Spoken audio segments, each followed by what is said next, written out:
दोस्तों 2024 ख़त्म होने वाला है और न्यू ईयर आने वाला है 2025। लेकिन दोस्तों जाते जाते इस साल के मैं आपके लिए ले आया हूँ एक और अच्छी खबर, जो कि ट्रैवलर्स जो फ्रिक्वेंटली ट्रैवलर्स हैं उनके लिए बहुत अच्छी और हेल्पफुल साबित हो सकती है ये न्यूज।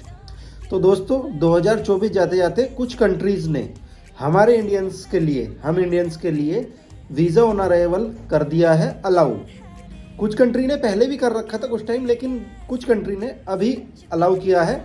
तो ऐसी ही 10 कंट्री को मैंने चूज़ किया है, जो कि आप जहाँ पे आप फ्रिक्वेंटली जा सकते हो और वीज़ा ऑन अराइवल वहाँ से ले सकते हो।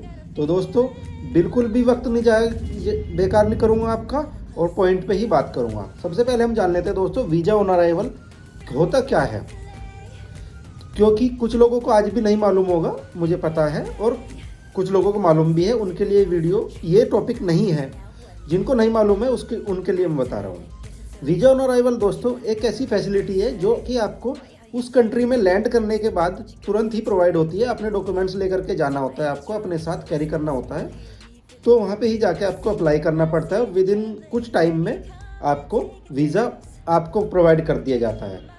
कहने का मतलब आपको यहाँ पे अपने कंट्री में लाइन में नहीं लगना है या किसी के एजेंट वगैरह को कोई पैसे नहीं देने हैं। तो वीज़ा ऑन अराइवल वहाँ पे आप ले सकते हो जा करके फ़ीस पे करके। अगर कुछ कंट्री में फ्री है तो वहाँ पे फ़ीस नहीं देनी, डॉक्यूमेंट दे करके वीज़ा मिल जाएगा आपको। लेकिन दोस्तों वीज़ा ऑन अराइवल की कुछ शर्तें भी होती है।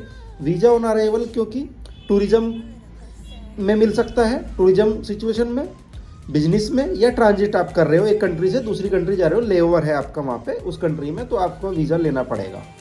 तो वीज़ा ऑन अराइवल का ये, और वीज़ा ऑन अराइवल का दूसरा पॉइंट दोस्तों है ये कि वो शॉर्ट ड्यूरेशन के लिए मिलता है, यानी कि हर कंट्री का अलग अलग रूल है। वो ज़्यादा लॉन्ग टाइम के लिए नहीं मिलता है, वो कुछ ही टाइम के लिए मिलता है, जैसे कि 15 डेज़, 20 दिन, 30 दिन ऐसे। तो वीज़ा ऑन अराइवल की ये चीज़ भी है दोस्तों। और वर्क पर्पज़ से आप जा रहे हो तो वीज़ा ऑन अराइवल आपको नहीं मिलेगा दोस्तों। तो ये तो थी एक छोटी सी कॉमन सी बात है जो आपको बतानी जरूरी थी। अब मैं बात करता हूँ वो 10 कंट्री है कौन सी जो वीज़ा ऑन अराइवल प्रोवाइड कर रही है, 2024 में स्टार्ट हुई है। ये बहुत ही अच्छी न्यूज़ है। तो दोस्तों सबसे पहले मैं आपको ये बता दूं कि एशिया कॉन्टिनेंट से ही मैंने ये कंट्री चूज़ की है। 10 कंट्री ऐसी है जो एशिया के अंदर ही आती है, एशिया कॉन्टिनेंट के अंदर।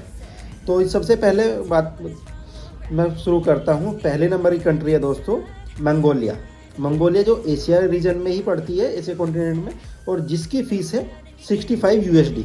65 यूएसडी यानी कि आप कन्वर्ट कर लेना, जब भी आप जाएंगे तो एक बार को एम्बेसी पे चेक कर लेना कि उस टाइम पे फ़ीस बढ़ी है घटी तो नहीं है, और इंडियन रुपीज़ में 65 को कन्वर्ट कर लेना जिस टाइम पे डॉलर का रेट चल रहा होगा। ये कंट्री आपको वीज़ा ऑन अराइवल दे रही है 30 दिन के लिए, $65 में। दूसरी कंट्री है दोस्तों कतर, जो कि फेमस कंट्री और बहुत डेवलप कंट्री है। ये कंट्री आपको फ्री में वीज़ा ऑन अराइवल दे रही है, कोई फीस नहीं है, 30 दिन के लिए आपको वीज़ा ऑन अराइवल मिल जाएगा। फिर है मालदीव। मालदीव आपको फ्री दे रही है, कोई फीस नहीं है, लेकिन 30 दिन के लिए वीज़ा मिलेगा आपको वीज़ा ऑन अराइवल। फिर है कंबोडिया। कंबोडिया आपको $36 फीस लेगी और आपको वीज़ा प्रोवाइड करेगी 30 दिन के लिए। फिर है म्यांमार, जो आपको सुना होगा, फेमस कंट्री है, ये थाईलैंड वगैरह के पास है की है कंट्री। $50 में आपको ये मिलेगा 28 डेज़ के लिए, ये आपको वीज़ा ऑन अराइवल प्रोवाइड करेगी। फिर है बहरीन। बहरीन कंट्री दोस्तों फेमस कंट्री है और अच्छी मानते हैं इस कंट्री को भी। $13 विद इन, ये मतलब कि बहुत ही लेस अमाउंट में आपको वीज़ा प्रोवाइड कर रही है, वीज़ा ऑन अराइवल यूएसडी 13 में 2 वीक के लिए आपको वीज़ा देगी। फिर है दोस्तों इंडोनेशिया। इंडोनेशिया जानते ही होंगे, जो इंडिया में रह रहे हैं सब लोग ही जानते हैं। बाली भी एक्चुअली इंडोनेशिया में ही पड़ता है। 32 यूएसडी में आपको वीज़ा दे रही है 30 दिन के लिए। फिर है जॉर्डन। जॉर्डन कंट्री दोस्तों मेरी भी पसंद की कंट्री है, अच्छी कंट्री बताते हैं। 56 यूएसडी में आपको वीज़ा देगी, वीज़ा ऑन अराइवल देगी 30 दिन के लिए। फिर है दोस्तों लाओस। लाओस जो थाईलैंड के पास ही पड़ती है, ये भी कंट्री $30 में आपको ये भी फीस ले रही है, 30 दिन के लिए वीज़ा दे रही है। फिर है दोस्तों एक अलग सा जाना पहचाना नाम नहीं है, अलग कंट्री है, लेकिन कुछ लोग, ज़्यादातर लोग नहीं जानते होंगे, टाइमोर लेस्टे। टाइम और स्टे, ये भी एशिया में ही है दोस्तों। और ये भी सेम फीसेस की भी $30 और 30 दिन के लिए वीज़ा आपको प्रोवाइड करेगी। तो दोस्तों इस वीडियो में मैंने आपको बताया कि वीज़ा ऑन अराइवल होता क्या है, वीज़ा ऑन अराइवल को कैसे यूज किया जाता है, क्या सिचुएशंस है और क्या उसमें एडवांटेज और डिसएडवांटेज है, फीस बताई, और आप एशिया कॉन्टिनेंट की सारी ये 10 कंट्री बताई है मैंने। तो दोस्तों मेरी वीडियो के थ्रू आप भी हेल्प ले सकते हैं अगर आप इन कंट्री में विजिट कर रहे हैं या वीज़ा ऑन अराइवल की जानकारी आपको चाहिए।